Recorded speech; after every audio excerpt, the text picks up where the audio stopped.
5 tangga kehidupan dalam kehidupan ini pasti kita melewati semuanya. Ya. Yang pertama ini 1, 2, 3, 4, 5. Ini al-ridha. Tangga yang paling atas, ya. Ini al-ridha. Ya. Dan tangga yang paling pertama itu adalah al-ikhtiyar kedua. Ya. Yang pertama, al-ikhtiyar pertama. Kemudian yang kedua al-kasbu. Ya. Kemudian ar-roja. Kemudian at-tawakal. Ya. Ini tangga. Nah, kita tugasnya sampai sini. Ya. 1, 2, 3. Selebihnya itu urusan Allah. 1. Ikhtiar. Ikhtiar itu apa artinya? Memilih. Ya, memilih. Contoh, ibu naik umroh misalnya. Ayo, pemilihan. Kemana aja umroh teh? Jangan murah terus. Ayo datang tuh. Atau memilih sekolah untuk anaknya. Ayo, memilih. Kan? Datang tuh. Ya, maka pertama adalah ikhtiar. Pilih dulu deh. Ibu mau ke Singapura naik ojek, naik angkot, atau naik Grab, atau naik apapun. Itu ikhtiar, memilih. Ya. Setiap orang ini pasti awal mulai ini ikhtiar. Ikhtiar itu artinya memilih. Kemudian al-kasbu, usaha yang serius. Kalau sudah memilih maka daftar, Bu. Ya, daftar. Ibu ayo ya, hayang haji, daftar aja. Ya mau berangkat, mau berangkat ke dua oke. Tapi harus ada apa? Al-kasbu. Ataupun seorang petani memilih dulu, ya mana nih yang akan ditanam, yang paling baik mana, bibit unggulnya mana. Ya seorang suami memilih istrinya mana nih yang bakal dia solehangan ataupun itu kan ikhtiar memilih. Ya. Ataupun memilih sekolah, nah ikhtiar. Tapi bukan hanya memilih, tapi al-kasbu, diproses, Bu. Ya. Tapi diproses. Setelah itu, setelah diproses, maka ar-roja, ada harapan. Ibu memasukkan anak ini ke pesantren itu, harapan ibu apa? Ibu daftar umroh itu, harapan ibu ketika umroh itu mau apa? Ya. Nah, maka setelah ada harapan itu, ibu berdoa di sini. Berdoa, harapan kita doa. Berdoa, ya Allah, ketika saya daftar umroh ini ya benar-benar lancar di perjalanan. Ya. Maka dari sini sudah tawakal, serahkan urusan itu kepada Allah. Sudah beres. Ternyata pada akhirnya umroh kita itu ternyata ditipu. Maka ibu harus ridho. Ternyata anak kita yang dimasukkan ke pesantren itu terlibat narkoba. Yang pertama kali ibu harus terima adalah ridho. Siap?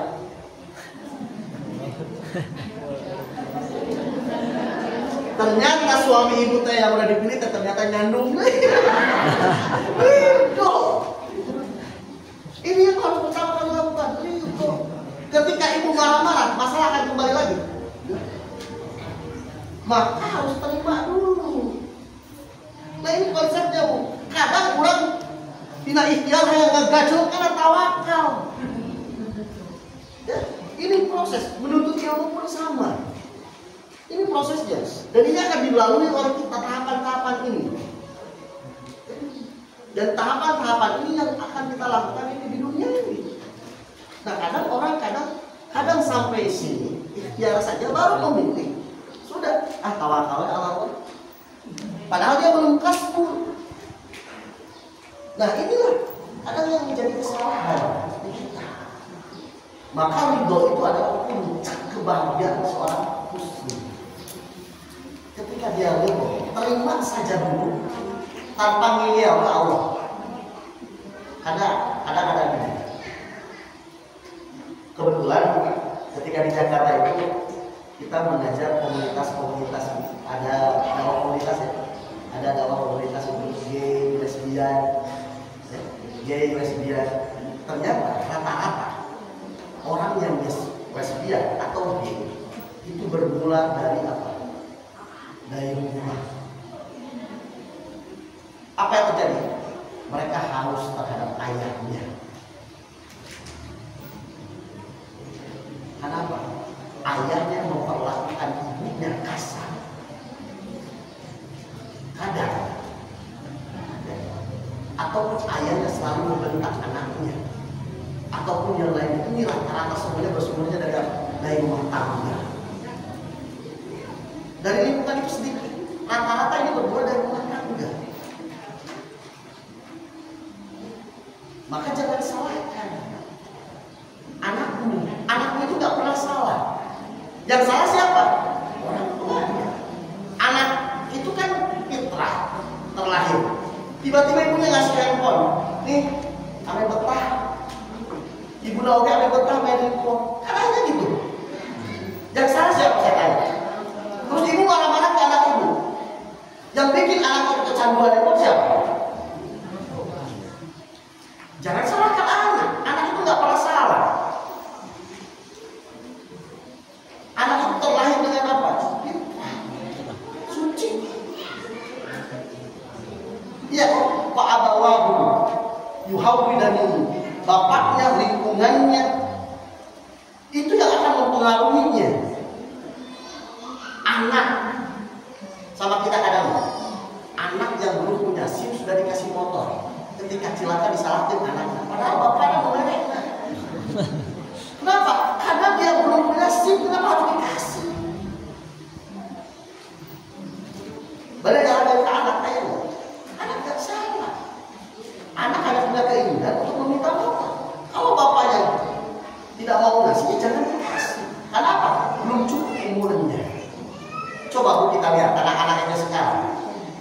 Sudah dikasih motor sama orang tuanya. Yang salah siapa?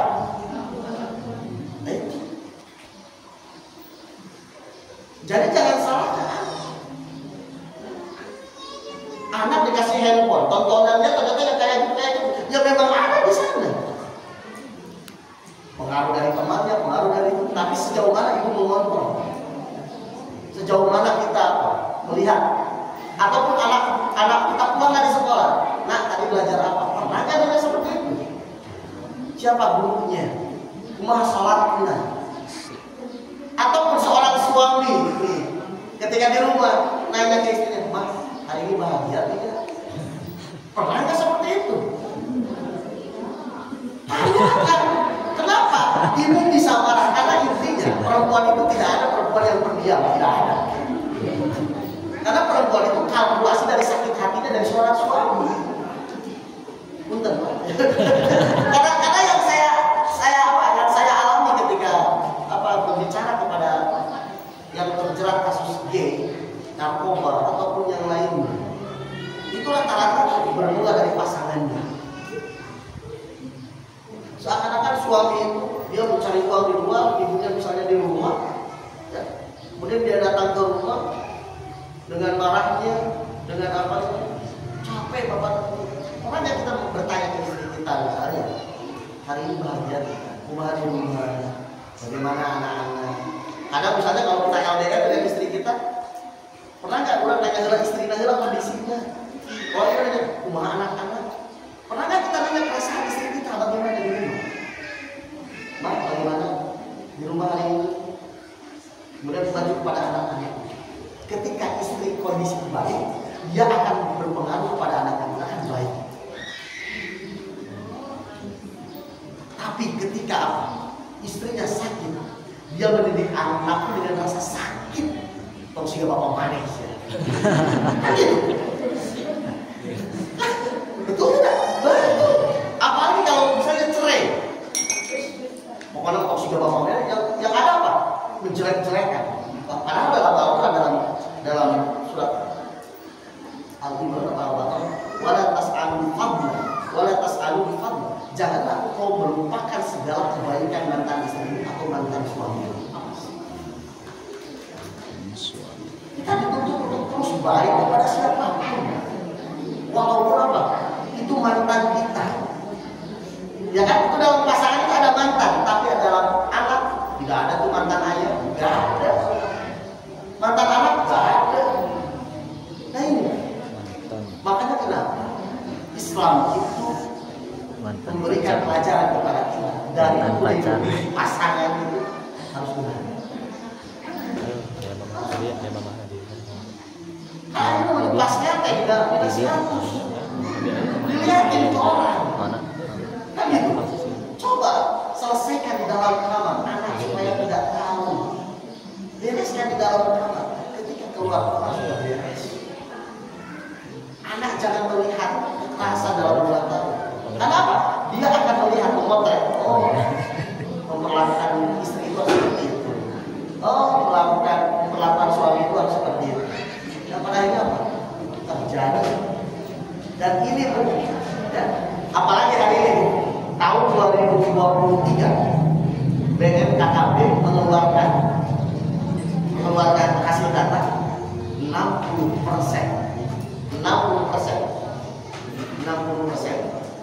wanita di Indonesia pernah melakukan seks bebas.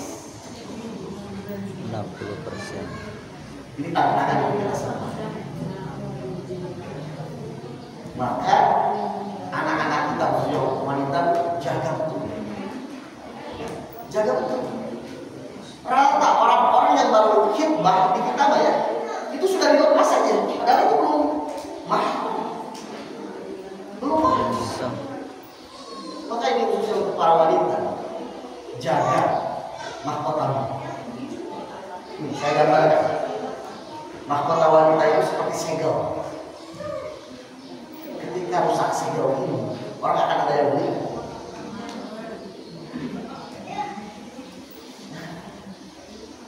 Dan saya nitip kepada para kaum Adam.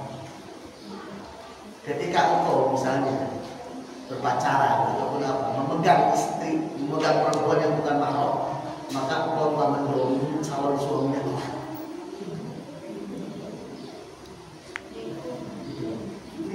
Saya wanti-wanti. Di Singapura saja sudah banyak perkumpulan apa? Kaum gay, kaum itu sudah. Kalau kita telusuri hadis-hadis, gempa itu salah satunya adalah adanya kasus gay atau kasus homo ataupun perzinahan. Dan ternyata kalau kita telusuri hadis-hadis itu, adanya gempa itu salah satu. Bukan kejadian alam, tapi belum itu ada serius. Karena itu kabarnya gempa. Oh, Rewas deh. setengah 12. Kan itu. Nah ini teguran. Ini teguran.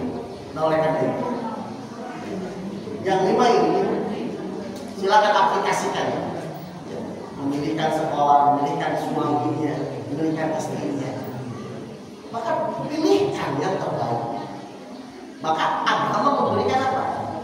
Memberikan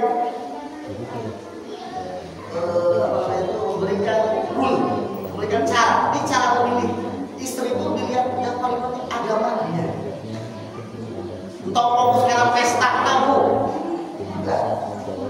Entah fokus karena pesta, berikan mereka fikih nikah. Kalau bisa sebelum nikah itu mereka sudah membereskan fikih nikahnya dulu. Hak suami seperti apa, hak istri kewajibannya seperti apa, itu harus tahu. Karena ketika kita melangsungkan saya terima nikah, artinya saya siap menerima segala kekurangan dan kelebihan. Apapun itu kelebihan dan kekurangan. Ya kan? Makanya setelah beres pernikahan akan itu kan kita berdoa, Allahumma inni as'aluka khairaha wa khaira ma fiha wa a'udzubika min syarriha wa syarri ma 'alayka. Ya Allah, aku berlindung dari segala kebaikan. Mudah-mudahan kebaikan yang ada calon istriku itu bisa menjadi masuk ke dalam diri. Tapi kalau ada keburukan ya Allah, tolong tahan, jangan masuk. Kan itu. Oleh karena itu, Islam mengatur dari semenjak kita memilih pasangan, kemudian punya pasangan, kemudian punya anak.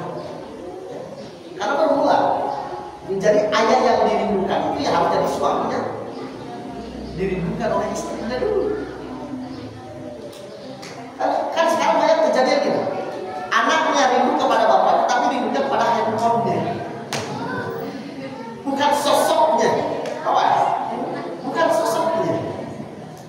Nah, ini saya harus sampaikan, ini harus sampaikan. Kadang anak melihat ayahnya itu kan apa? Sosok handphonenya, bukan sosok apa. Maka perlunya mengaji ini para calon suami juga harus ngaji, istrinya juga, supaya tahu. Kadang istri seperti ini, ada rumah suami, nah justru berbuatnya harus sama saling. Ini harus berbuatnya harus sama saling. Oleh karena itu kita minta perlindungan dari Allah Subhanahu wa taala, mudah-mudahan Allah menjaga anak-anak kita. Dan Allah juga menjaga orang-orang yang kita sayangi sehingga bisa terhindar dari segala sesuatu. Sampai sini dulu.